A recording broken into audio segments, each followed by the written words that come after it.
Welcome back to the first episode of Inside the Outhouse for 2022, and we're here together with a few of our long-time supporters, and it's great to be back.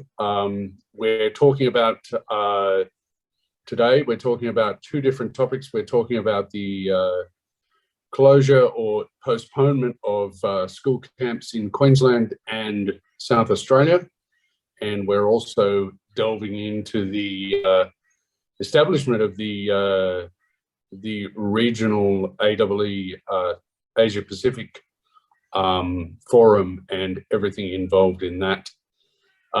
Just before we get started, I'd like to acknowledge the traditional owners of this land that we call Australia and their connection to land, water and community, and recognise Aboriginal and Torres Strait Islanders elders past, present and emerging from wherever you're coming at us today. Without any further ado, I'm going to throw over to David Maskell, who has a bit of information on the two topics, and then we'll just have a pretty open discussion because this was discussed fairly thoroughly in the forum hosted by the OEAQ and Outdoors Queensland just last Friday. So maybe Dom, as their representative, has a bit more information which he can enlighten this forum with. Thanks, David. Thanks, Pete. And yeah, welcome everybody back to the Outhouse for 2022, our third year. I'm going to put you on the spot a little bit, Dom, and just given we're a really small group and most people were in the room, but we do have a different audience potentially, and maybe a more national audience that might be watching this back. Do you want to give an update on where we were last Friday and if there's been any changes or updates over the weekend or even today around the return to camp and return to school policies that have occurred in Queensland? Yeah, happy to, David. I guess, the first thing, the back to school plan that was released by the state government on the 30th of January, so it was a Sunday. In that, they suspended school camps, excursions, large gatherings for government schools across the state for the first 4 weeks of the amended term one. The government had already pushed back the start of term one by 2 weeks. So effectively, it has the effect, I guess, of no camps for the first 6 weeks of the term. So and we know that term one's a particularly busy period for school camps. It's just the way it is in our sector. So it's obviously come as a blow for us. We didn't have any pre-warning that was going to happen for Queensland schools, and the effect of it has been independent and Catholic schools have followed suit. So they're following that lead of the Education Department. So that directive is only actually for state schools, but other schools have certainly followed suit. So it is devastating for our camp operators and workers in that system, providers to all of those camp operators of different scales, different sizes, all sorts of different suppliers of goods and services to the camps industry of Queensland. So we've been onto the government about this, about potential support for our sector. There's also been some media interest in it. So I did an ABC interview last week. Also, there was a Channel 7 news story that ran on Channel 7 Toowoomba News on Friday. There's been some Courier Mail coverage, and Sunshine Coast Daily, I think, got onto it too, through different operators. So there's some work going on. We've been talking to different, trying to get through to obviously Department of Education, through Sport and Recreation. We're looking to organise another session this Friday and hoping to confirm attendance by government reps to that. We've also been advocating to the politicians, so trying to seek support for the industry there to try to, for starters, what does it look like?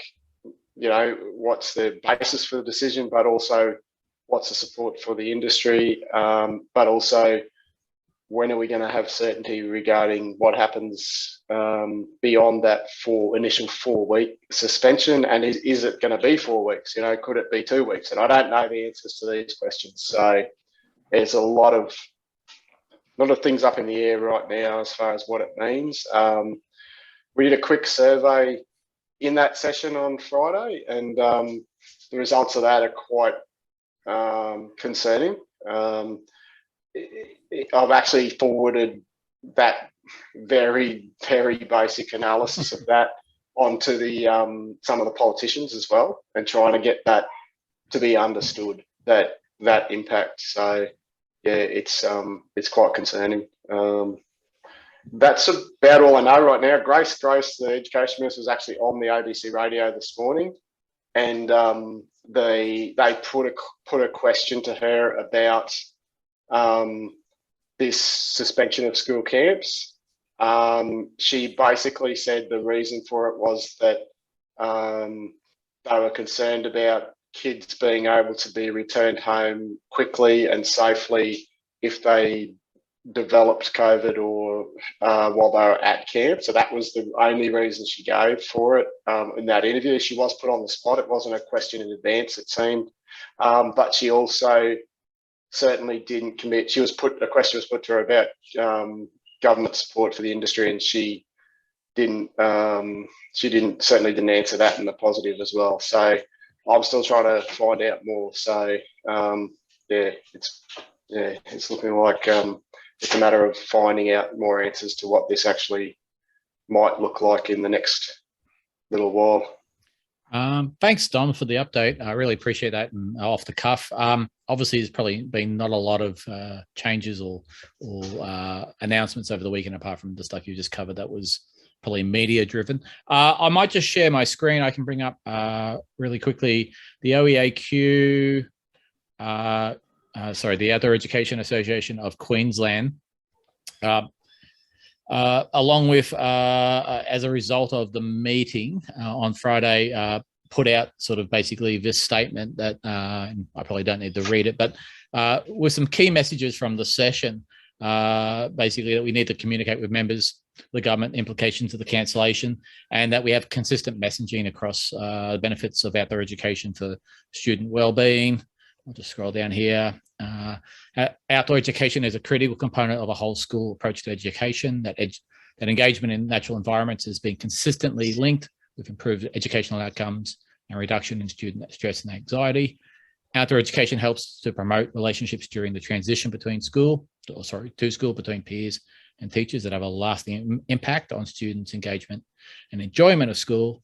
And that's schools and outdoor program providers are all placed to manage with COVID-safe protocols required by Queensland Health.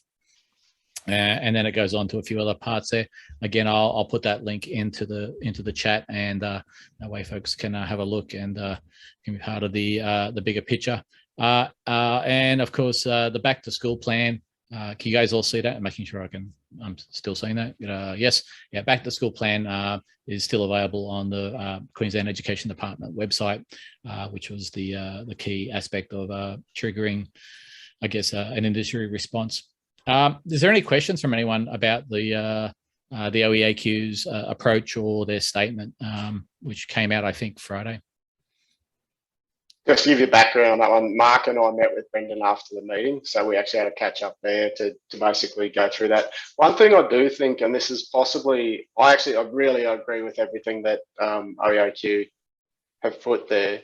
The only concern I have is that it's hard to argue the point about educational outcomes for kids from school camps with the education department. So if you're talking about trying to change government politicians' minds, it's really hard to go there, and that we could actually push them into a corner.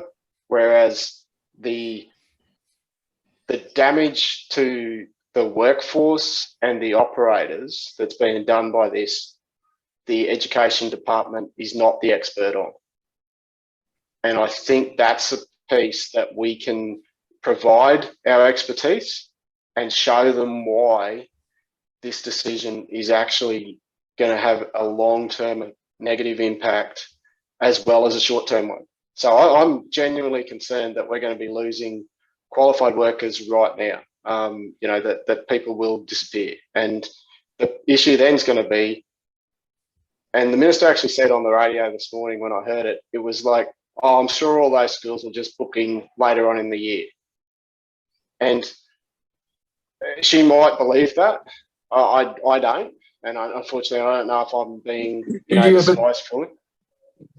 Okay. Can I just jump in there with a comment? Yeah, as a person who's newly in a position where I'm actually doing scheduling and rostering for an organisation, it's very difficult for schools to book in later in the year, because often the situation with large organisations is the entire year is filled with bookings for other schools. So there's very little time slots in that time to actually for people to book in, and there's a very different it's a very different style of camp. Like I was talking to a school like earlier today, and it's a very different style of camp that's being run in February versus a camp that's run in June on the scenic rim. And as Robin points out, the weather, it's really critical. Yeah. I think your point's really well made, Pete, and I agree with Dom. It'd be interesting to actually know, has the, I guess, as it's all school camps and it's a Department of Education guidance, that must include a bunch of teachers at Lake Maroon. Lake Maroon must be currently stood down for 4 weeks as well, or redeployed. Does anyone have any information there or knowledge? I haven't spoken to anyone today, David, but I was told that it looks like some of those teachers, because they're all teachers, the permanent staff at those centres. So there is a chance that they'll be redeployed to help with schools where there are shortages of teachers, because they're qualified teachers. But I haven't spoken to anyone today on that. Sort of had my head down on other things, but so I don't know. I don't know if anyone else has, but I certainly haven't heard what's going on there. But we've actually raised that as well with the education department and sport and rec as well, saying, well, it's okay for government centres to be propped up, and it's actually good. Like, from an industry, it's good that government is paying the wages of those workers, right? Because it means that there is that institutional knowledge, and it's within the government, and they've got skin in the game. The fact that Queensland Education and Sport and Rec both run school camps is actually really good from the industry. But what it means is, effectively, the other people who are concerned, or sorry, the other operators who don't have that same level of government support have to effectively compete. And that's really concerning. So we've raised that as well, because that's another factor in that. Yeah, it was. I heard I had some communication day schools back here again at my location at Somerset, and I was told today that potentially one of the rec centres locally on the coast are no longer accepting students who are not double vaxxed. And it's thrown a bit of a spanner into the works of some of the programming we had. So I'll have to follow up on that. So I'll treat it as a rumor at this point in time. But if that's a new directive or a new local policy, that would be interesting.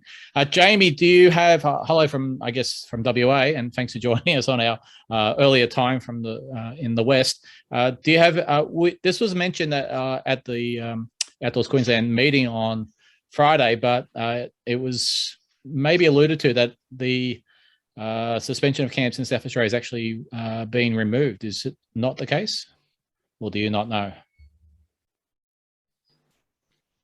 Can you hear me, Dave? Yeah, go for it. Yeah, great. I don't have the most stable internet at the moment.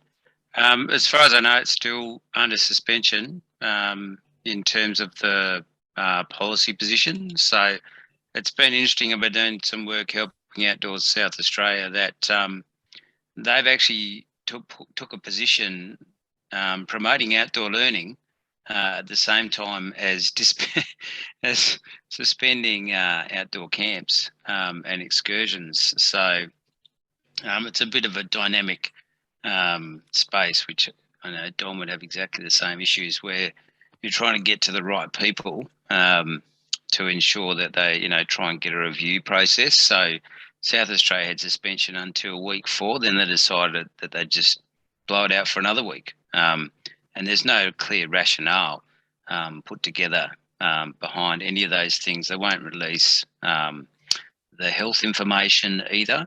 And I've been on camp the last week, but prior to that, the person that was managing the COVID team for education also left the department. So you're also losing connections there with people that were happy to provide answers to you. So, then we find that communication then goes into that big circular file at a minister's office waiting for a response. So, there's pushback from the sector there, which is really positive in terms of people trying to get their stories and issues out. And then one of the challenges, I guess, that's fallen into that same space has been floods coming through to the north of the state. So the media positioning around the economic collapse, or significant economic impacts from the loss of school camps is really not having that same media bite. So a few challenges in that space, yeah. Thanks for that update. I know that we noticed that and we cross-posted. There was a post earlier in January from Outdoors WA, and we posted it into our social channels. And but it seems to be a trend that there's a lot of fear but not a lot of evidence-based decision-making happening. Especially them extending it by another week that's effectively half of the term. I would presume that's week 5 of the original start date of term 1, which would have been 2 weeks ago. Yeah, that's right. And I guess the other challenge, Don probably sees the same thing, that the government makes statements. They won't issue that necessarily statements that are coming out of the education department through to the sector. They'll only issue them internally into their system to the school principals. So you've got this roundabout mechanism of trying to clarify information out to providers well after some sort of decision has been made as well. Pete? Just a question, I guess, for the room, returning to the whole Labor side of the debate. With I guess a casual instructional in both the state of Queensland and South Australia, are those states looking towards losing casual instructors to states where work is actually occurring for those casual instructors currently? I'd just like people to comment on it, basically. I'd raised that exact possibility, Pete. I didn't say it's definitely happening yet, but I've raised it today. And we've previously raised issues when the borders were closed in relation to workforce and workforce mobility. As I know, you got stuck on the wrong side of the border at one point. We've raised that before with the Department of Employment and Small Business. So it was actually a little bit timely that today we could say, as we have told you previously, this is a mobile workforce, but right now, camps are going ahead in New South Wales and Victoria, in other states other than South Australia. Therefore, so we actually raised that as look, we've told you about this before, and here you go. So we haven't got an answer yet, but we're certainly raising that. I'd love to know if that is happening right now, if people are already hearing of people, jumping in the van and disappearing to the south. I'd like to know that. Perhaps Andrew Boyle knows what's going on in that regards. It's everyone, I think, is really just confused about where to jump in a lot of ways. Like, do we wait? Do we move? Do we, we're talking about things in terms of 4 weeks, but in reality, we don't know what's going to happen in the next 2 weeks. So for me, one of the biggest issues that I see is that we still don't know what's going to happen in this next sort of fortnight. So it could well be all it's going to take is kids to go back a fortnight in and a school has 6 kids in hospital, and then we'll be on the back foot for another 4 weeks. So there's a whole bunch of unknowns at the moment that we need to be aware of. I think heading into this next sort of 2 weeks, but it'll be that the following 2 weeks when things start to look like we might, you know, if the curve keeps going down, everything keeps going well, it's how we sort of keep on top of stuff heading forward past that point when we start getting to, you know, the alleged June, July outbreaks and what those outbreaks are going to bring for us, and just what we can do to try and reduce that impact on us if it happens in that June, July space. That's probably the reason I think that we need to sort of put a bit more pressure into what's going on at the moment, because it's more so the next one that I think is going to be where we'll fall into another bit of a rut. Maybe I just put it out there, and it's sort of a question for the room again. Do we need to be, I guess, partnering or sharing our resources with Outdoors South Australia in a more consistent or coherent manner about messaging? If it's happened all of last term in New South Wales, now happening in South Australia, now happening here, and I've got I'll share a screen in a second showing the posting from Outdoors New South Wales about the government grants that have come into effect over the weekend to somewhat recover the industry in New South Wales from what was effectively the whole term down. But is there any, obviously, Dom, you must talk to whoever's in charge of Outdoors South Australia quite a bit and are aware of what's going on? Yeah, mate. So Andrew Govins looks after Outdoors South Australia. Yeah, I certainly had a few emails backwards and forwards with Gov in the last couple of weeks about this. It's been head down, sort of. We've had conversations, but it's more about trying to actually work out what's going on before we even know how we can help each other. Really, that's been the difficult part, and even knowing what it really looks like. I did share that.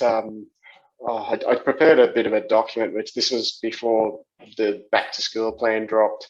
So it's sort of old news now, but I certainly shared that for Gov to have a look at as well, which was about the scenario planning sort of stuff of what this might look like and how school camps can respond safely and appropriately in different situations. And you know, that was the whole idea was we'd have that and be able to show our clients, our workers, and also the government officials that, you know, it's a professional industry that knows what it's doing. So, yeah, I haven't finished that yet. I've got some feedback on it, but I've been focused on the back to school plan ramifications, really. Perhaps we need to invite Andrew into the next Outdoors Queensland session on Friday and see if he can share any of the learnings or takeaways. Obviously, different state governments, but maybe his perspective might be more than welcome. If there's no other questions, we might move on. Andrew, sorry, Jamie. Yeah, I can just echo some of that stuff. Working with Andrew, so we've been lobbying the Treasurer in terms of the industry impacts around some of the costs. So we note that, and also talking to the Small Business Commissioner, and you know, it is amazing. You would think that the Treasurer and the Small Business Commissioner with the department will work closely together, but often that is not the case at all. Thankfully, last week, another set of business hardship grants dropped, and whilst not targeting directly education, businesses that are impacted that, can define themselves within tourism. Of course, if you're moving more than 50 k's from home, then you'd fit into the tourism sector. So there's some limited funding available there, but nothing really to offset the significant costs that are going to be borne out, by the suspension of camps for weeks at a time. I'd echo the sentiment other people said, that there's not other gaps to squeeze those camps into. So it's definitely going to be a loss of income in terms of that. And the other thing, I guess, that not from South Australia, but from WA, that we're seeing the impacts of the vaccination regime starting to bite. So I know of half a dozen instructors that basically have left the sector because they're not going to be vaccinated. And just wondering, and these are senior people that programs will be resting on that are stepping out of the industry. So, just wondering how that is sort of rolling out in other states. I know of it, Jamie, of people who have a personal choice not to be vaccinated and are saying, no, I'll get work elsewhere, not in one of those high risk settings that requires vaccination. I've had people contact me directly.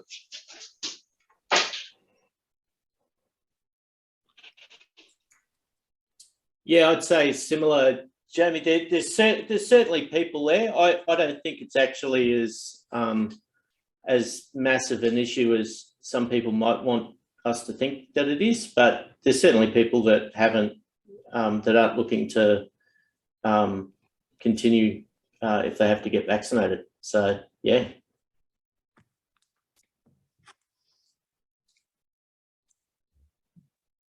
All right. Well, maybe we should, unless there's anyone else wanting to add anything else about vaccinations and suspension of camps, we might pivot to the other topic we were going to briefly touch on this afternoon. Last Thursday at the more reasonable time of about, I think it was 8 o'clock Brisbane time, there was a meeting of interested folk from all across Southeast Asia, again in a Zoom, hosted by the Association of Experiential Education.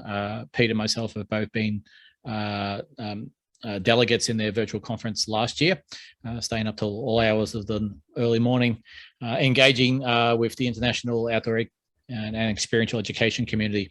The AEE represents approximately 20 to 30 countries representative globally, and I know they have, I think I'd have to look at the stats, I actually didn't pull them up, over 2,000 paid members in what's effectively a industry peer advocacy and support network.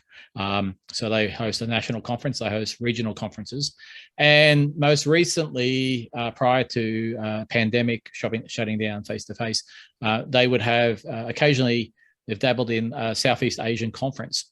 And they've had an interest group called the International Group, which was sort of everybody from Canada and further afield who were all locked together into the same bucket.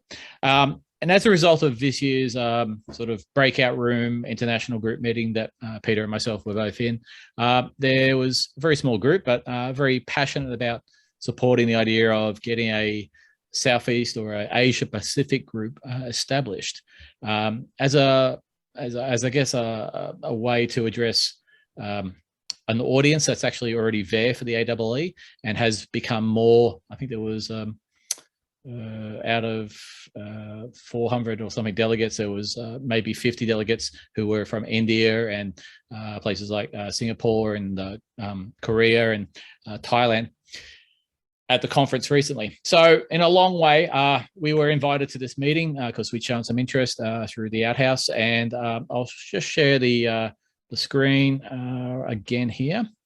Just find my link. There we go, and sharing that again for everyone. Hopefully everyone can see that. So again, they're formulating an initial AEE APAC regional councils for Asia Pacific. So I would presume that would go anywhere from sort of east of New Zealand all the way across to India and everywhere you'd think. And the idea is that they've got a template that they use for their regional geographical North American councils, and a template to formulate a group of interested practitioners. So not just program coordinators and owners and directors of programs, so anybody who's actually interested. You don't need to be an AEE member. It would be preferred to be a member, and membership is fairly cheap. I think it's about $75 US, Pete, something like that. But from this, and I'll put the link here. Sorry, I'll put the link so everyone can look at it on their own screen. I'll do that in a second.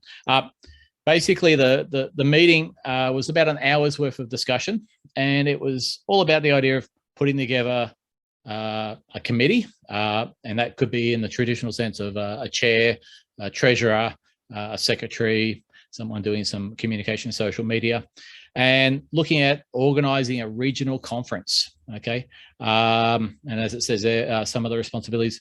Recommending nominating members for their awards, which they hold at their international conference every year.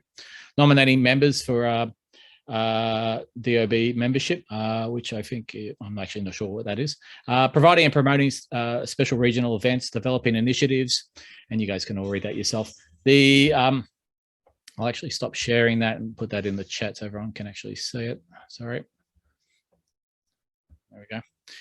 So this is a survey. It's a Google Doc, and you're more than welcome to click on it and then answer some of the questions. They were looking as part of the Google Doc process or the survey. They were looking for people who are interested in nominating themselves or other people for positions on the board. And ultimately, it's to have a representation into the AEE from the Asia Pacific. They have a focus on developing a conference, perhaps in 2023, at a location yet to be determined, face-to-face or potentially with a online component. And I'm actually part of the organizing committee for the international conference. I put my hand up to be, again, on Zoom meetings at 5 in the morning or at midnight, talking about the international conference, which this year will be in North Carolina, face-to-face. They're plunging back into a human face-to-face environment for their conferencing, but with a definite nod, tip of the hat to the fact that for the last 2 years, they did international conferencing really well through Zoom, through GatherTown, and they're going to try and continue that. And I'm really supportive of that because whilst I'd love to be there, potentially logistics and work and being able to leave the country and come back might forestall that. So I would suggest click on the link, have a look. Sherry Bagley is the Executive Officer, CEO of AEE. They've run conferences and workshops for 50 years. So they're a well-established and long-term organization in the field of experiential learning. They have an accreditation process. Again, you could look through this at your own leisure on the website, all about organizational accreditation. Currently, OEG has obtained that accreditation, and that's through peer review process and a lot of paper chasing. But it's about organizational development and I guess development and setting a bar and a measure. That type of and the part of my current role here at Somerset and what AEE does is that they set bars in an American style standard of what an outdoor program should look like. And there's very little of that, I believe, in Australia. And I'm happy to debate it with Dom or anyone else. But I think there's a lot of accreditation standards for tourism operators and for camp providers, but there's no standards if you're working out of a, what you can see behind me, out of a shed with a lot of gear that's been here for a long time, and you're a one-man operator running the school camps that go out en masse. And there's probably more and more operators like that in Australia than you'd probably imagine, who are running their own show and don't engage in these type of sessions, or with AEE, who could benefit from an accreditation standard. That's maybe an Australian version, but definitely coming from the AEE. So I put the link in the chat. Has anyone got any questions? It's me raving on there for 10 minutes. I can tell you who Just was in got the. a couple of. Yeah, go I on. got a couple of comments. I guess having been part of, I guess, their virtual conference last year, and really that was my first large sort of virtual conference. And despite the sleep deprivation, it was a really nice forum to connect with people on an international stage.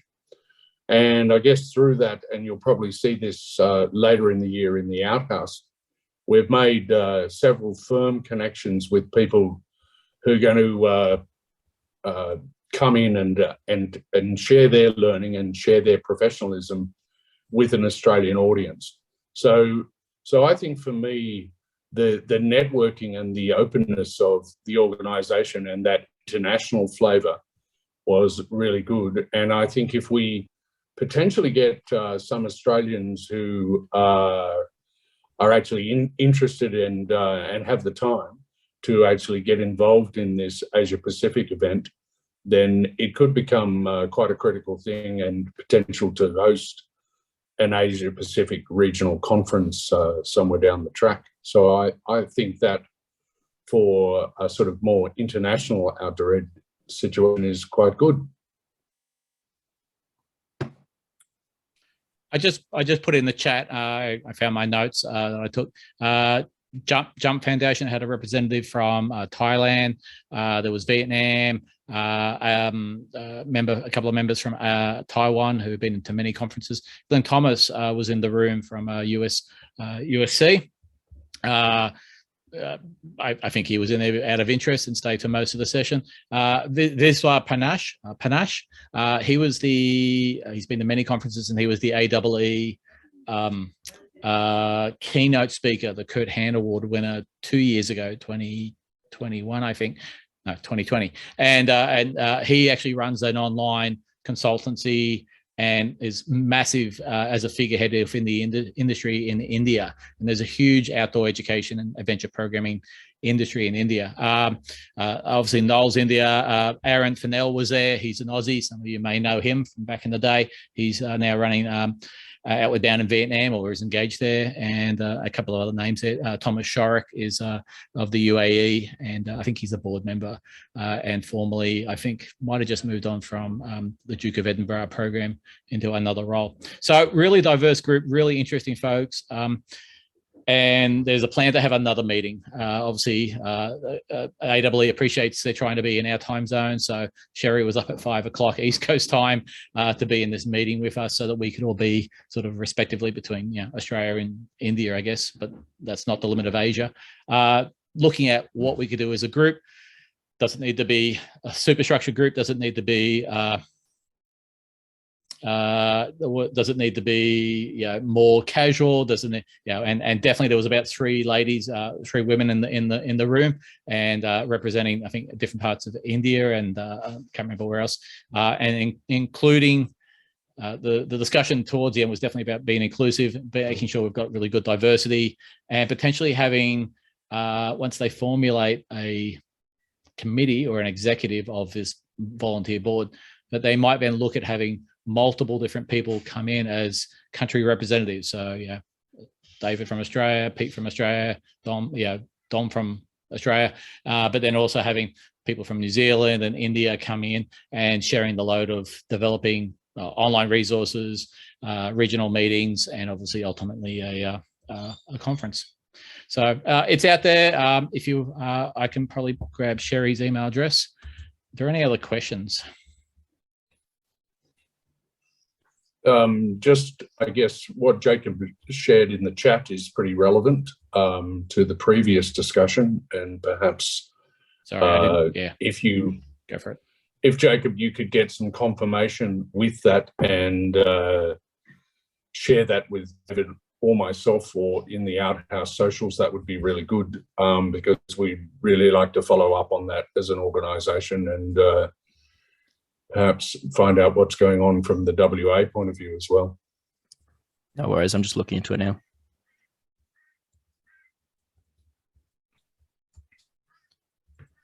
Thanks, Jacob. That's not good news. Just to finish the AEE thing, the next meeting, Sherry, they haven't set one yet.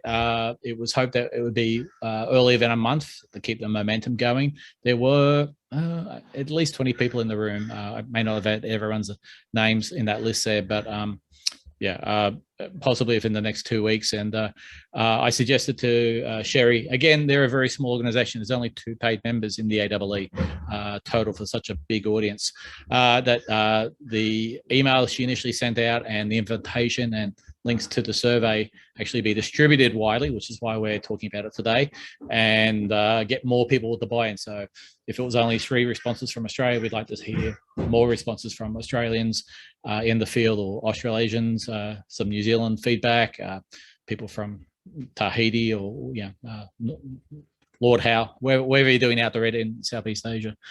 So definitely we'll promote when the next meeting is through our socials, and we'll make it a calendar event. And there's no bar of entry. I think jump in there and have a listen, hear what people are saying. You won't get voted onto a committee, I don't think, unless you really want to be. But if you want to be a part of something that's brand new and is coming out of the industry, and probably as a result of the pandemic and things like the Zoom sessions we're having today, to actually be able to connect in a more wider audience and a more geocentric audience.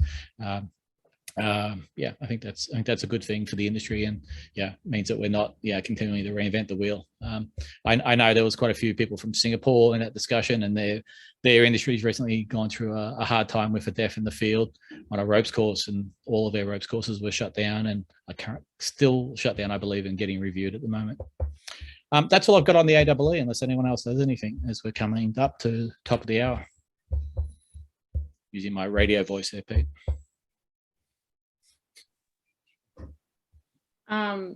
Just curious, because I missed some of the beginning. Sorry, I had to pick up my daughter. The newest member of Inside the Outhouse. So have all states like stopped school camps? Is that kind of what's happened?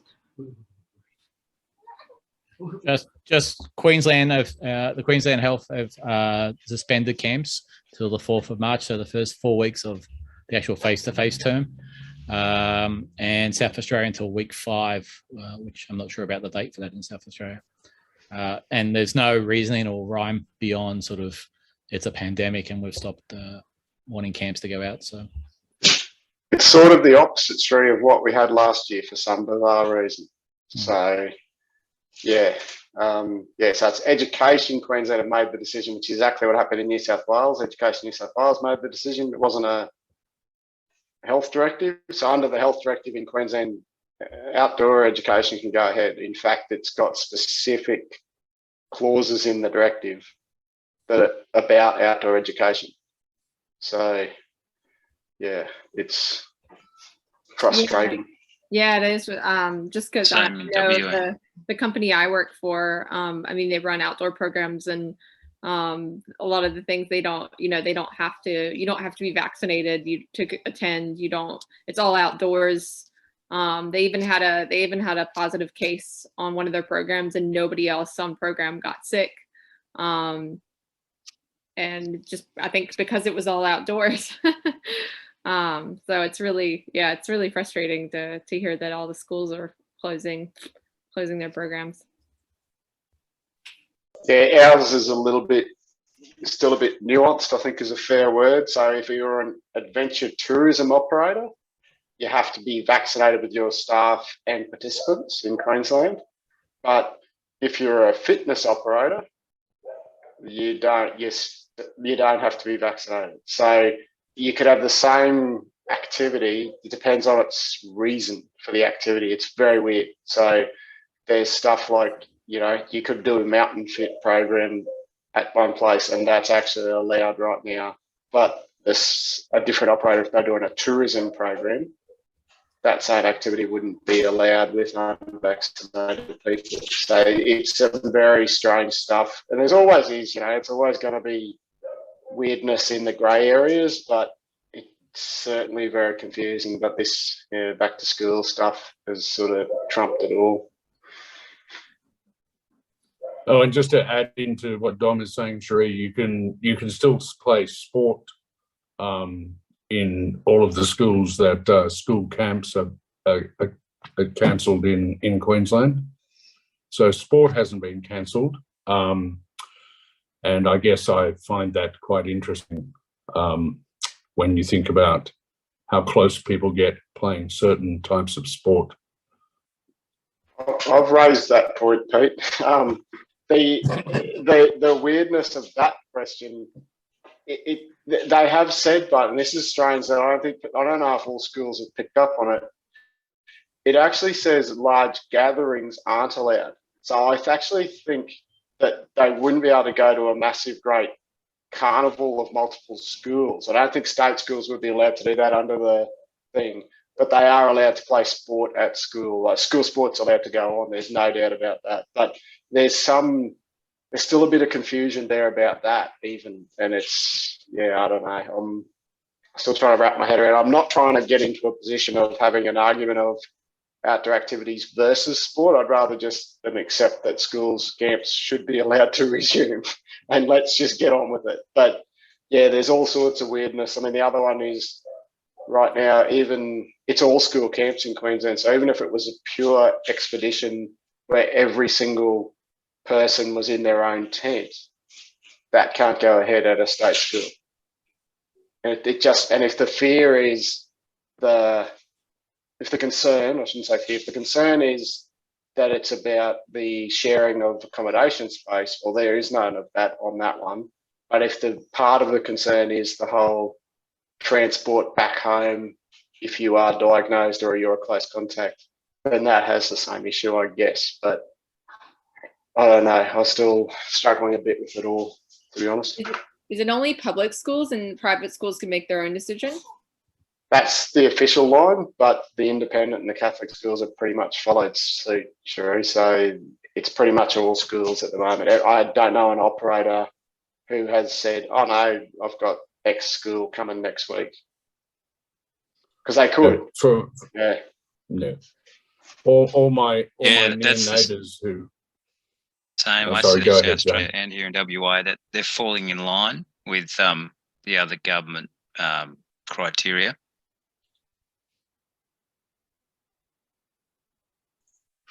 Which makes sense if you're a principal, because you're not going to go out on a limb and take a risk. And then if it goes pear-shaped, people are going to say, well, you knew full well the education department had already said don't do this. And this is the bit that actually is part of the struggle to try to get government support, because we need them to understand that that action by the government has that ramification. Yeah, thanks for putting that in the chat there, Jacob. He's found the YouTube video. I think everyone can go and watch that after the session. If you actually have a look on Google for school camps cancelled Western Australia, this has been alluded to since December that potentially would happen in Western Australia in different news media. I'm not sure if it's all substantiated, but perhaps it's about to take the leap with what's happening in other places. Something just occurred to me in terms of, again, do we need to take this to a national level if a third state falls, Dom? I know you wear dual hats of the OCA, and again, it's the same argument, putting, my school as an example, camps are cancelled. I've had to move my year 7 to June, where they were going to freeze, and there's definitely pressure from me to confirm what our activities are, because they're expecting a double booking and they want to give us the access to the things that we normally use, which is a lot of high ropes and adventure activity stuff. But do we need to definitely throw this up the pipe at this OCA level, or is it not a big enough influencer within the industry or within the Department of Education's? Do they acknowledge that the OCA has a role, do you think? A little bit, Dave, but it's more the fact that, like the federal government will get involved with support for the arts and creative industry, right? When it gets to that, when they realise that that's so devastated, they'll support it. But I don't think, there is a federal election coming up, but I don't know that there's enough momentum or enough in it. We can try, but the problem's going to be the feds didn't do anything to help New South Wales or Victoria last year. So potentially, if they turned around and helped us now, they would get slammed for the fact that, oh, there happens to be an election coming up in 2 or 3 months. You know, they actually would consider that, I reckon. And the other thing that has been said, and I struggle with a little bit, is, oh, well, each of those states have had a good run so far the last couple of years, you know, and it's like, well, that doesn't mean it's our turn. You know, it still needs to be the right settings to make sure these people can operate and people can make a living. So, I don't know. I'm not sure that there's a national lens on it yet, and I hope there never is. But I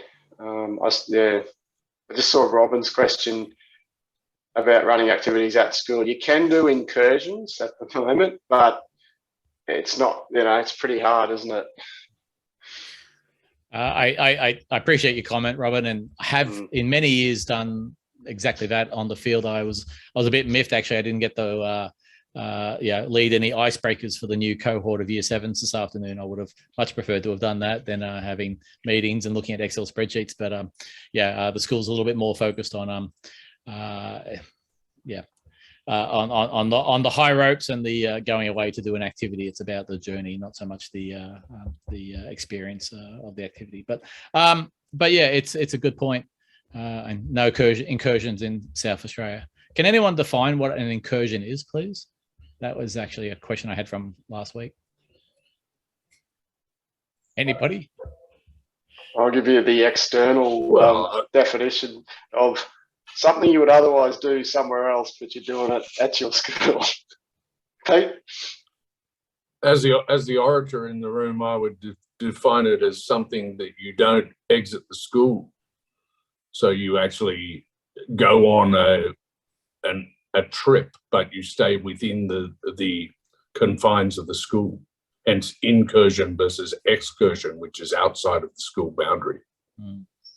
But I could be totally wrong.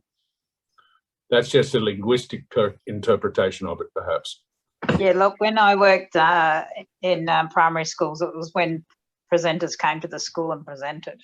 So we had a science incursion, and instead of going to the museum, we had the people come and they set up the activities at school. Yeah. I think that's very wise, Robin. Except they have to be double vax now to come into the property, so possibly wouldn't work so well. I did have one friend, it's me again, Robin, sorry about my picture. That's not up, but I did have one friend that sort of ran an outdoor class over Zoom, but she actually gave the students like the tents and the backpacks, and they all had to do a camp out. And then they had like everyone zoomed in from their camp out, and at least, you know, they got to experience some sort of outdoor experience in their own home, in their own back garden. And she said actually that worked very well.